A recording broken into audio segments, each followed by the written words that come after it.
అంటే ఫలితం ఆశించకుండా పనిచేయి. ఇక్కడ రక్షక భటుల్ని మీరు గమనించండి. ఎన్ని జీతాలు ఇస్తే, ఎన్ని మర్యాదలు చేస్తే వారి గౌరవానికి సరిపోతుందండి వారు పడుతున్న శ్రమకి? నిలబడి నిలబడి నిలబడి ఎంతమంది ఇక్కడ ఉన్నారండి?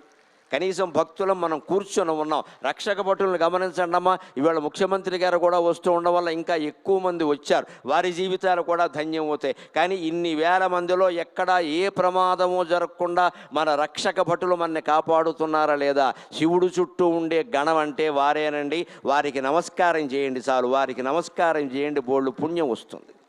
చెమటలో తడిసిపోతూ ఆ కాకి యూనిఫారంలో చాలా ఇబ్బంది పడుతూ ఇన్ని వేల మంది ఉన్నారు, ఇన్ని దీపాలు పెడతారు, ఎవరికి ఏమి ఇబ్బంది వస్తుందో అని కంటిని రెప్పలా కాపాడుతూ ఉన్నారే, ఆ రక్షక భటుల్ని మించినటువంటి పరమశివ స్వరూపులు వేరే ఉండరమ్మా. ఎంత శ్రమ పడుతున్నారు. అకళంకమైన జీవితం అంటే అది.